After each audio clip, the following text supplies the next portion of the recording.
Europe 1. Vous écoutez Culture Média sur Europe 1, 10h, 11h30. C'est tous les jours avec Thomas Hill et avec votre invité ce matin, Thomas. Oui, je reçois ce matin Gilles Gallou, ancien enquêteur de l'Office central cybercrime de la police judiciaire. Pour rappel, à l'époque, votre boulot, c'était de fouiller toute la vie numérique de Xavier Dupont de Ligonnès. Et il y avait du travail parce qu'il utilisait plusieurs pseudos sur des forums. Donc ça a été ça, votre travail, c'était un travail de fourmi. Hein. Entre autres, oui. Moi, mon travail en 2011, ça a été de retrouver toutes les traces numériques de Xavier Dupont de Ligonnès, ses adresses IP, ses connexions, pour essayer de retracer à l'époque cette fameuse ce qu'on a appelée cavale. Ouais. Et donc, effectivement, j'ai participé à cette enquête pour retracer le trajet de Xavier Dupont de Ligonnès. Oui. Et alors, il y a 2 ans, vous remettez dans cette affaire Dupont de Ligonnès, et ces 2 années d'enquête ont fait naître votre livre passionnant, Un flic au cœur de l'affaire. Vous êtes le premier enquêteur, finalement, impliqué dans l'affaire à sortir un livre. Et alors, hier soir, Gilles Gallou, vous étiez invité donc en direct sur le plateau de l'émission Appel à témoins sur M6, qui, disons-le, a fait quand même un grand plan de communication assez retentissant, annonçant avoir un nouvel élément inédit et peut-être une preuve de vie récente de Xavier Dupont de Ligonnès. Qu'est-ce qu'on vous a dit, vous, avant, sur les éventuelles révélations qui pourraient arriver en plateau? Est-ce que vous étiez au courant de ce qui allait se dire? Moi, j'étais invité pour parler de mon livre. Alors, j'ai quand même compris qu'ils ont fait des investigations à partir des éléments que j'apporte dans mon livre, puisque moi, je défends l'hypothèse que Xavier ne se serait pas suicidé en sortant de l'hôtel le 15 avril. Donc ça, j'avais compris qu'il se basait sur mon travail pour poursuivre sur le terrain. Donc ça, moi, je savais que je venais sur le plateau et que s'il y avait des révélations, ce seraient sans doute des révélations qui pourraient éventuellement aller dans le sens que Xavier pourrait être vivant. C'est ça. Et effectivement, dans l'émission, on voit qu'ils ont contacté des témoins, dont certains figurent dans votre livre, qui n'ont pas forcément été entendus par la police d'ailleurs, mais qui affirment avoir vu Xavier Dupont de Ligonnès après le 15 avril, autour de Roquebrune-sur-Argent. Mais alors, le témoignage le plus marquant, c'est celui d'un certain père Marc. Et selon ses dires, donc ça c'était au téléphone, ce prêtre aurait hébergé Dupont de Ligonnès pendant 4 jours au sein de son monastère dans l'Aude. Il dit que Dupont de Ligonnès lui aurait confessé même ses crimes. Il lui aurait même laissé son numéro de téléphone. En entendant tout ça hier soir, Gilles Gallou, en direct, qu'est-ce que vous vous dites? Alors, en fait, vous voyez, moi, je vois le back-office, c'est-à-dire que moi, je suis passé en... Les coulisses? Oui, les coulisses. Il y a trois étapes dans cette émission, hein, donc nous, on est passé en premier. Et donc, moi, le prêtre, il est arrivé, je crois, dans la 2e ou 3e partie de l'émission. Et donc, moi, d'où j'étais assis, j'ai vu l'agitation. Sur les tables là et donc j'ai compris qu'il se passait quelque chose et j'ai vu qu'ils avaient un élément certainement important, donc mais j'ai aussi compris qu'ils étaient en train de vérifier. Ils se demandaient s'ils allaient passer le truc, donc on voyait qu'il y avait un truc. Et donc quand ils ont passé le truc en direct, après finalement on a tous envie d'y croire. Enfin, toute la France même peut-être a envie de croire qu'il y a un prêtre qui va... Ouais. Donc pourquoi pas, à la limite, hein, ça pouvait être cohérent. Sur le coup, vous avez envie d'y croire? Moi j'ai envie d'y croire, je pense comme beaucoup de gens. Mais je suis prudent, moi, tant que j'ai pas vu la photo du mec... Oui, parce qu'il affirme avoir une photo avec Xavier Dupont de Ligonnès. Je dis tout de suite, dans ma tête, je me dis, moi, tant que j'ai pas vu la photo, je valide pas, quoi. Et alors, visiblement, les vérifications ne sont pas allées très très loin, parce que alors, le prêtre dit avoir demandé à son évêque l'autorisation avant de parler. Sauf que ce matin, l'évêque de Carcassonne, donc Monseigneur Bruno Valentin, a pris la parole sur X et il nie tout en bloc. Un homme se présentant comme prêtre du diocèse de Carcassonne et Narbonne, dont j'ai la charge, a fait hier une intervention sur M6 en prétendant faire des révélations avec mon accord. Jamais personne ne m'a contacté à propos de l'affaire évoquée, ni celui qui a pris la parole, ni même M6, avant de diffuser de tels propos. Je déplore donc ce manque de rigueur et de professionnalisme qui a abouti à cette séquence trompeuse pour le public. Voilà, l'évêque qui, selon BFM ce matin, va saisir l'Arcom pour ce manque de rigueur de la part d'M6. Donc visiblement, ce témoignage du prêtre, il était bidon. C'est quand même assez surprenant, Gilles Gallou, que les équipes de l'émission n'aient pas pris la peine d'appeler l'évêque pour vérifier, non? Alors là, vous me posez une question, moi je travaille pas chez M6. Oui, mais c'est quand même surprenant, vous qui êtes enquêteur. Alors non, moi franchement, après l'émission, moi j'ai vu ce tourbillon, tout le monde se posait des questions, et je les avais aussi rappelé le type. Ouais. Et petit à petit, j'ai quand même vu le truc se dégonfler parce que j'étais encore là et donc j'ai assisté et je dis, mais s'il vous plaît, demandez-lui des preuves. Ouais. Demandez-lui sa date de naissance, par exemple, demandez-lui le nom de sa mère. Et il m'a semblé que le type ne répondait jamais aux questions qu'on lui posait.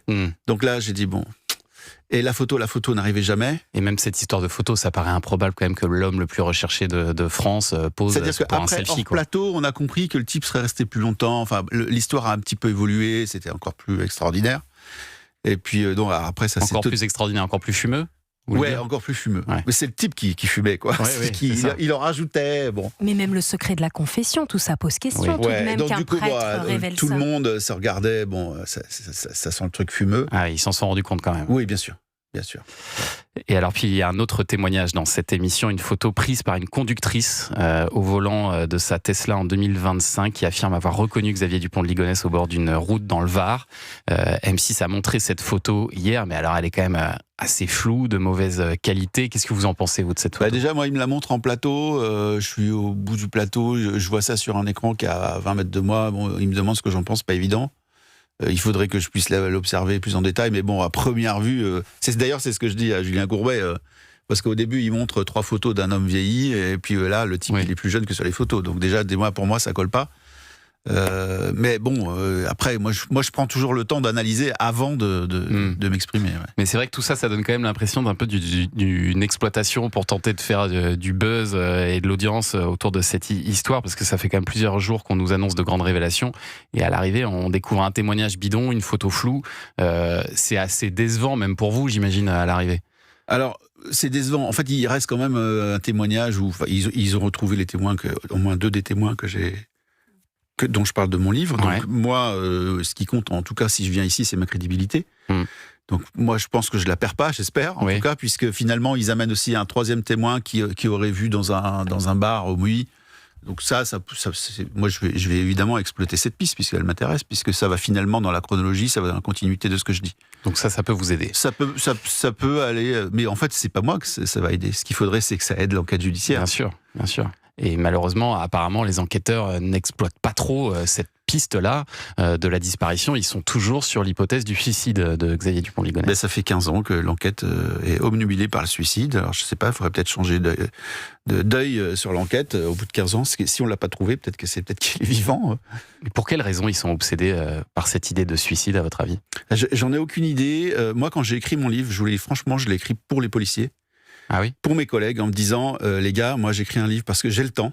Parce que je sais que les policiers aujourd'hui, ils ont tous 10 dossiers sur le bureau, ils n'ont pas forcément le temps d'enquêter comme moi, j'ai le temps à la retraite. Il y a encore des gens qui enquêtent sur cette affaire ? Je ne pense pas qu'il reste des policiers de l'époque. Et donc finalement, ça peut devenir un vrai problème s'il ne reste pas un seul policier qui a enquêté, puisque j'ai lu il y a 2 jours un article dans Ouest France où ils sont en train de soulever un vieux nanar d'il y a 15 ans, le fameux Ypsilon, qui soi-disant aurait posté des messages jusqu'en 2017, mais c'est d'une grande n'importe quoi, je vous le dis en direct. C'est-à-dire que le Ypsilon, moi, c'est un faux profil de Ligonnès que j'ai travaillé en 2011. Et donc, a priori, même les enquêteurs ne sont pas au courant que j'ai bossé là-dessus. Donc, ça me fait dire que finalement, il n'y a peut-être plus un seul policier de l'époque et que les nouveaux vont se refader le travail que j'ai déjà fait. Enfin, c'est du délire. Donc même ces pseudo-révélations de Ouest France sont bidons pour vous aussi. Alors moi j'y crois, mais alors pas une seconde, puisque moi je sais, puisque j'ai bossé sur ce profil de Ligonnès, de faux Ligonnès, je connais les adresses IP de Ligonnès et je sais très bien que Epsilon n'a jamais utilisé une seule des adresses IP de... Ah oui. Et donc il postait d'ailleurs, je crois qu'il y a 1096, je me souviens même le mec il a posté 1096 messages avec la même adresse IP sur ce forum qui n'a catholique. Absolument rien à voir, mais aucun lien avec Ligonnès. D'accord. Donc je ne sais pas d'où ils sortent leur truc, mais grave. Mais ça a été fermé en 2011, je l'ai fermé aussi en 2024.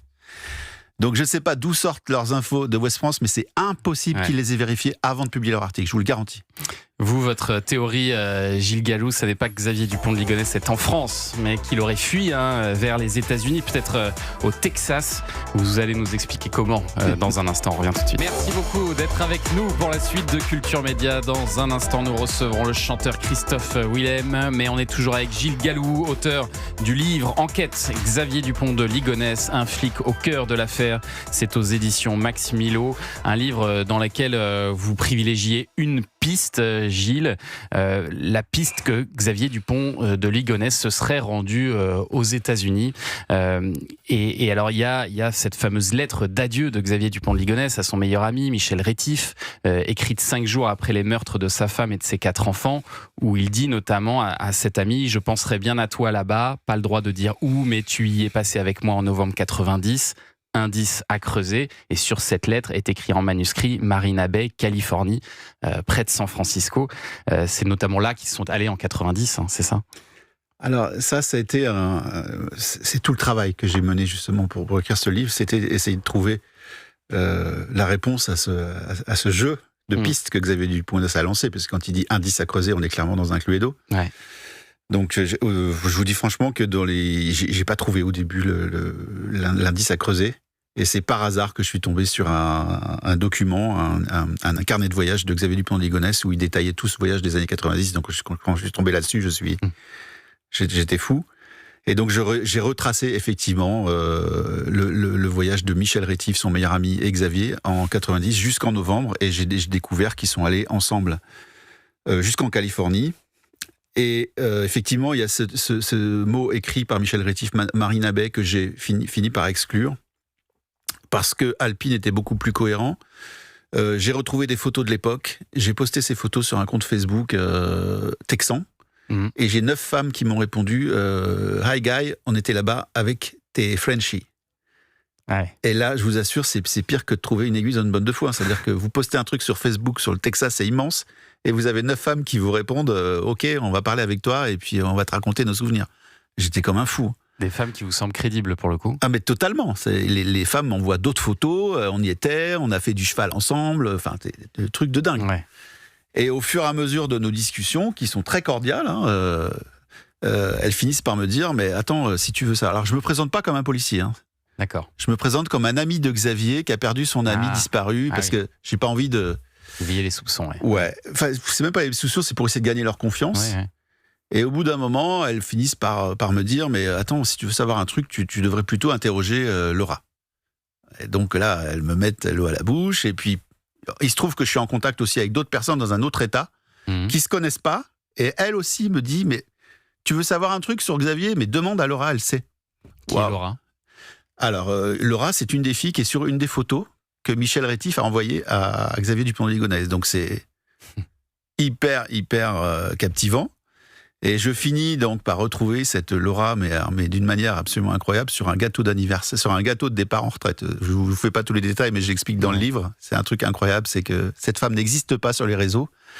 Mais le jour où elle est retraitée aujourd'hui, le jour où elle est partie en retraite, l'endroit où elle travaillait, ils ont posté une vidéo sur Internet avec un gâteau et il y avait son nom dessus. Donc là, j'ai compris, et là, j'ai tiré le fil. Donc j'ai retrouvé cette Laura d'abord virtuellement. Et avec cette équipe de télévision de Canal+, je les ai appelés, je leur ai dit « Les gars, j'ai un indice qui pourrait vous intéresser ». Ils ont dit « Banco, on part ». Et donc vous êtes parti au Texas. Et on est parti au Texas, voilà. Et après, il y a tout cet épisode du shérif qui est parti en cacahuète, comme tout le monde le sait. Parce que le shérif a lancé un appel, en fait, Oui, c'est ça. En fait, nous, on se présente au shérif parce que Alpine, c'est un petit village au sud du Texas. Et puis, 2 caméramans, un preneur de son, et puis deux Français qui se baladent dans les rues. On était tout de suite cramés. Ouais. Donc on a dit on va aller se présenter pour éviter les soucis. Donc le shérif, il est hyper emballé. Et le mec, il nous dit pas, il dit voilà, moi je vais vous aider les gars et tout. Et puis on sort, et moi dans la camionnette, j'avais des notifs, et je vois que le shérif a fait des posts sur l'affaire Ligonnès. Bon, après tout, je me dis bon, les méthodes sont peut-être différentes. Hein. Nous, chez nous, un appel à témoins, c'est très cadré. Mais lui, bon, hop, il poste un truc, mais genre vite fait quoi. Ouais. Sur son, parce qu'il a beaucoup de followers, le mec. Hein. Ça peut aider. Et puis ça marche. Bah oui. Parce que en fait, dans le lendemain ou dans la journée, il y a une femme qui écrit j'ai vu Ligonnès, je sais plus en 2000 ou quelques années avant, avec non, elle dit pas avec un chien. Elle dit j'ai vu Ligonnès dans le cimetière de Terlinga, donc au sud de l'État.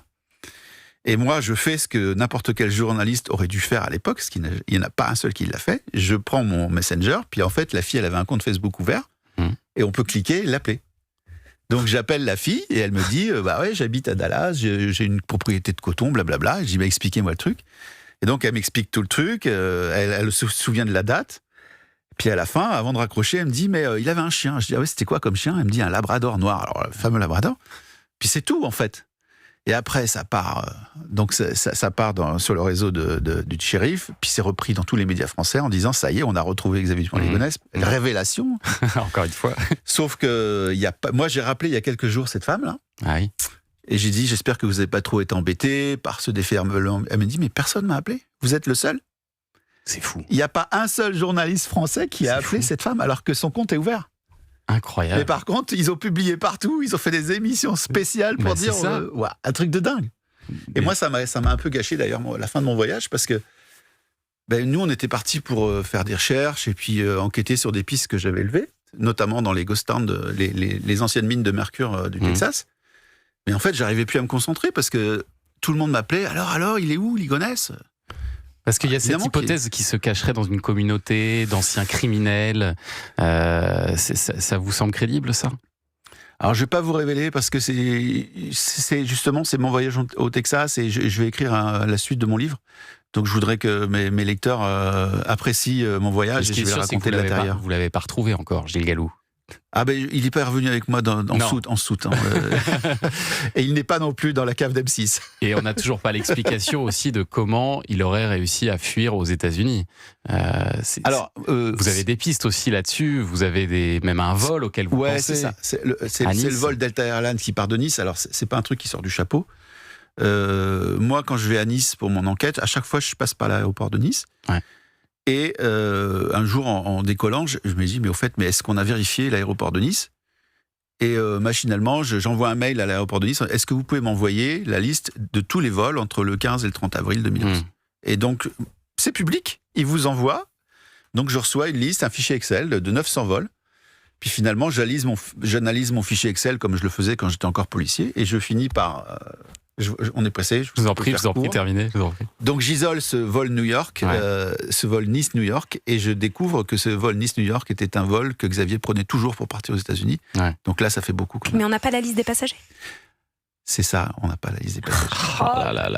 C'est ballot. Hein. Est-ce qu'on va savoir? Mais la question, c'est est-ce qu'on pourrait pas aujourd'hui, est-ce que quelqu'un n'a pas ça au fond de son ordinateur ou les services d'immigration américains? Oui. Ça paraît incroyable. Parce qu'il y a l'ESTA, il y a plusieurs documents à fournir quand on arrive. Donc peut-être que quelqu'un aux États-Unis ou un ordinateur, ils ont la liste des passagers qui sont entrés aux États-Unis. Et je dis pas qu'on va trouver Xavier Dupont-Ligonnès, mais parmi la liste des passagers, on va peut-être voir Dolly, par exemple. Je parle de Dolly dans mon livre, parce que Xavier avait l'habitude d'utiliser toujours des identités qui étaient reliées à son univers.